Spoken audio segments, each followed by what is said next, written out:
tudo bem? Hoje o tema vai falar de você, vai falar de mim, vai questionar quantos eu sou. Você sempre achou que você é um só, né? Que você é o seu corpo, sua pele, seus músculos, que você caminha por aí, que somente isso, o seu corpo físico, constitui quem você é. Mas o que eu quero falar para você hoje é que não é bem assim não. Vamos falar de uma coisa chamada tricotomia, que é um conceito que muitos já entendem como composto corpo, alma e coração. E que aqui eu chamo de corpo, alma e espírito. Sim, nós somos compostos dessas três partes. São partes diferentes que juntas formam quem você é, quem eu sou. E isso tem a ver com o que a palavra de Deus, a Bíblia Sagrada, fala sobre termos sido feitos à imagem e semelhança de Deus. Lembrando que o nosso Deus é um Deus trino. Nós também podemos nos considerar assim. Tá, mas o que isso tem a ver com o meu dia a dia? Tem tudo a ver com o seu dia a dia. Tem a ver com como você interage com o mundo e com você mesmo.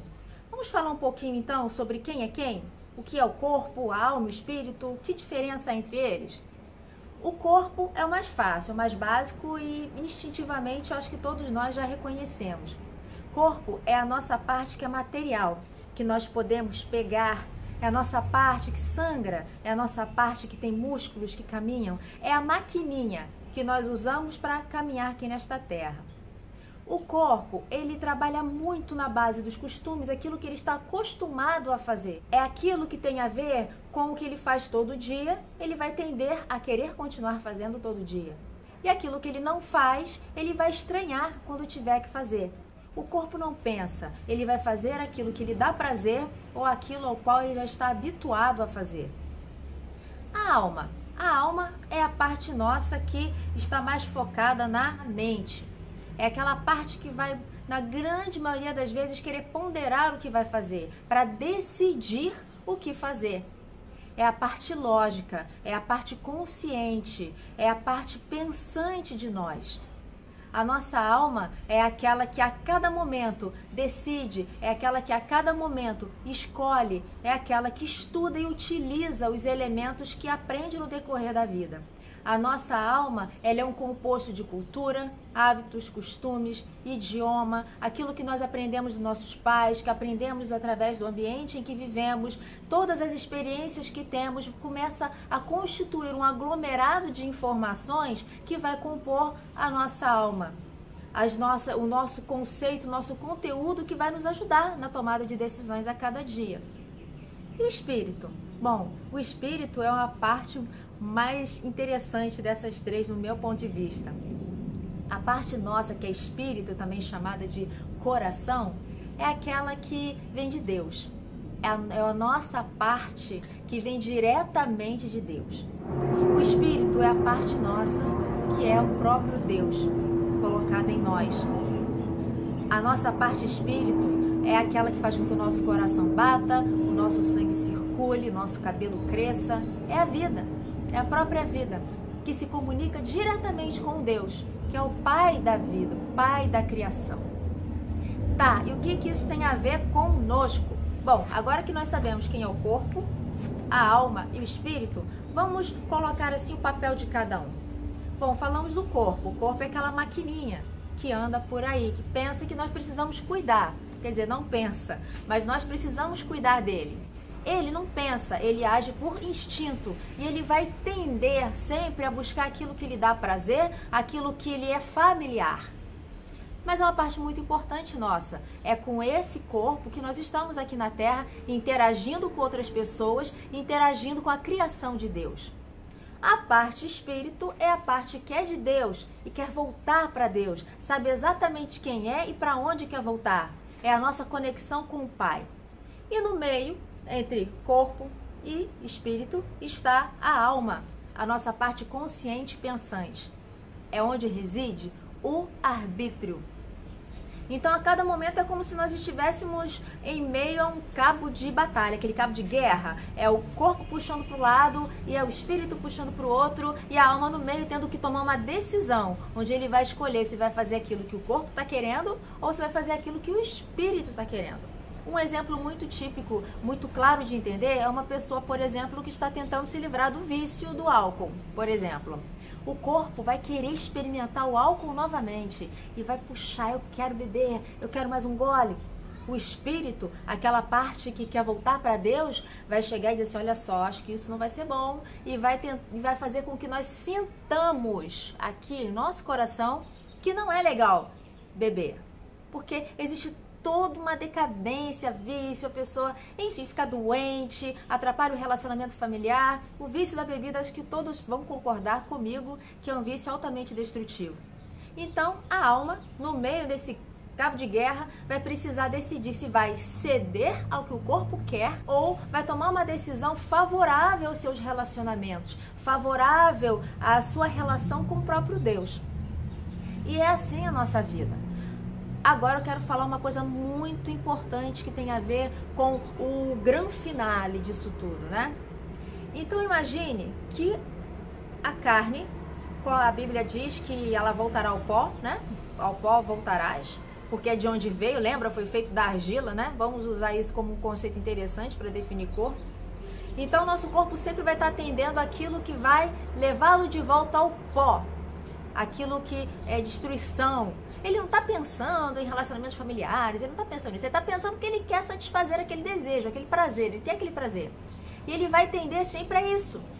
O corpo tende a perecer, afinal de contas, todos nós morreremos um dia, né? Voltaremos ao pó, então não está nem ligando muito. Ele vai querer isso. E já a parte espírito vai querer a outra parte, a parte que às vezes é mais difícil de fazer. A mais difícil, a decisão mais difícil, geralmente é aquela que o espírito nos estimula a fazer.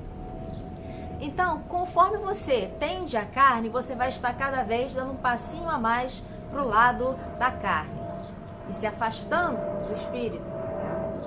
Agora, se as suas decisões forem a favor do que o espírito te inspira a fazer, é como se você estivesse sempre andando um passinho a mais a cada decisão para onde está o espírito. E você vai se distanciar dos prazeres, das exigências de costumes que o corpo vai pedir. E o que acontece no final disso tudo? Se eu estiver totalmente do lado do meu corpo físico? Bom, a tendência é que se você tomar decisões que levem só para aquilo que agrada ao seu corpo físico, é que vai ter um determinado momento em que você vai estar agindo praticamente por instinto. Vai estar querendo comer o que quiser comer, mesmo que te faça mal, arrebente seu fígado, vai se entregar aos vícios, vai se entregar ao que muitos chamam de luxúria, porque é aquilo que vai dar prazer e você não vai estar nem aí para os relacionamentos, para o que os outros sentem, vai estar totalmente centrado em você mesmo, totalmente egoísta, totalmente voltado para o aqui, para o agora. Isso é que o corpo, o extremo, acaba levando. Agora, já o lado espiritual, cada vez que você se volta para o lado espírito, mais voltado aos outros você estará, mais voltado ao próximo, mais altruísta. Você estará mais sensível às coisas de Deus, vai querer buscar mais as coisas de Deus, as coisas espirituais, vai estar mais conectado à criação, vai ver beleza em tudo, vai ver beleza no azul do céu, vai ver beleza no sorriso de uma criança. Os seus prazeres não virão mais de desejos da carne, os seus prazeres virão daquilo que é difícil até de explicar. Virá da beleza da natureza, virá do relacionamento com os familiares e amigos. Você se preocupará muito mais com os outros do que com você mesmo. Você viverá uma prática constante do amai-vos uns aos outros como eu vos amei, do servir aos outros com amor. Lembra quando Jesus lavou os pés dos seus discípulos? Lembra quando alguém procurava por ele para obter algo, já tão desesperado, Jesus perguntava: o que queres que eu te faça? Ele era mestre, Deus, Senhor dos senhores, ele se colocava numa posição de serviço. Então o extremo de tomar decisões que te levam cada vez mais próximos do Espírito vai fazer com que você fique assim, alguém vivendo por amor aos outros. E olha só que interessante isso, porque isso tem tudo a ver com algo que Jesus disse que está lá em João 10 e em João 15. Em João 10, uma das coisas que Jesus fala é que ele é videira e nós somos os galhos dessa videira. Olha o que isso tem de tão lindo. Você consegue dizer o que é videira e o que não é? Quando vê todos aqueles galhos e folhas juntos, entrelaçados? Não, tudo é uma coisa só. Então o que Jesus diz é: nós somos uma coisa só, estamos ligados, conectados, juntos. E lá em João 15 ainda, o Senhor, ele fala que ele é um, em João 10 ele diz que ele é um com o Pai. E Jesus, ele nos fala que através do relacionamento com ele, sendo um com Jesus, nós seremos um com Deus, porque Deus e Jesus são um só. Então, quando a sua alma vai se aproximando do seu espírito, o que acontece é que as duas partes se entrelaçam. Alma e espírito passam a ser um. E aí o que é tricotomia, corpo, alma, espírito, passa a ser dicotomia, corpo, alma e espírito. E aí se cumpre aquilo que está na Bíblia, em que nós somos um com Deus, compartilhando a consciência de Deus, sentindo a presença de Deus, amando tudo que Deus fez.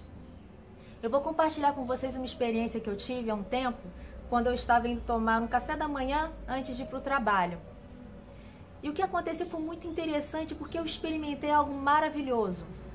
Por alguns poucos minutos, acho que uns 2 ou 3 minutos, eu sentia como se eu tivesse superado o sentimento humano. Eu sentia algo diferente em relação às pessoas estranhas que andavam ao meu redor. Geralmente, quando nós estamos na rua, no centro de uma grande cidade, é muito comum que a gente preste atenção em quem está andando de um lado do outro, a gente fique meio até com medo de quem vai passar perto, achando, será que é um assaltante? Será que essa pessoa é uma ameaça para a minha vida? Nesse dia, a experiência que eu tive foi que eu não me importava com isso. Eu amava todas as pessoas, cada uma delas. Sabe, quem tem filhos, quem é pai ou mãe, vai entender o que eu vou dizer. É aquele sentimento de amor que você tem com o filho, em que não importa se ele é feio, se ele é bonito, não importa se ele fez uma arte ou não, ele é seu filho e você o ama, incondicionalmente. Por 2 ou 3 minutos eu senti isso pelos estranhos ao meu redor. E foi um sentimento maravilhoso, foi lindo. Durou 2 ou 3 minutos, em que eu pude experimentar um amor ágape. O amor ágape é o amor do Espírito, é o amor de Deus. O amor filos é o amor da alma, é o amor da amizade, do relacionamento que nós temos uns com os outros. O amor eros, o amor erótico, é o tipo de amor do corpo. Escolha. Para que lado você vai tender? Você vai preferir viver por instinto, egoísta, satisfazendo os seus desejos no aqui e agora, o importante é ser feliz? Ou você vai buscar unir a tua alma com o Espírito de Deus, fundindo-os em um só, compartilhando a consciência de Deus, conforme está escrito na Bíblia, na palavra de Deus, experimentando esse amor sublime? E eu vou dizer para você, vale a pena. Interagir com a natureza de Deus, vale a pena. E você quer ouvir algo que eu tenho aplicado na minha vida? É que essa é o caminho. Esse é o caminho. Essa é a fórmula da salvação. Porque a Bíblia fala de escolhermos o caminho, a porta estreita ou a porta larga, o fácil ou o difícil, o certo ou o errado, o corpo ou o espírito. Salvação tem a ver com tomar as decisões que são orientadas pelo Espírito de Deus e que vão te levar à porta estreita, vão te levar a reconciliar com Deus de uma tal maneira em que você e Deus sejam um só e possam habitar juntos no lugar que Ele tem preparado para nós. Pense nisso. Você não é apenas o seu corpo físico. Você é muito mais que isso. Você é, além do corpo físico, você tem uma mente pensante e consciente, a alma, e você também tem o Espírito de Deus habitando em você. Busque unir-se ao Espírito de Deus. Tome decisões para isso. A sua carne ela vai querer muitas coisas de você, mas pense que nem todas elas vão fazer bem para você. E mesmo que você não acredite em vida após a morte, mesmo que você não acredite em Jesus, pense que tomar as decisões adequadas aqui, agora, na Terra, vai fazer com que você tenha uma existência muito mais rica. Deixe um legado muito mais valioso para as pessoas que vão conhecer você, para os seus filhos, para os seus netos. Pense bem que fazer o que é o certo, o que é inspirado, aquilo que é voltado para o próximo, voltado para o amor, ele só tem a construir um caminho precioso que vai ser trilhado por você e por aqueles que estão ao seu redor. Fique na paz. Fique com Jesus.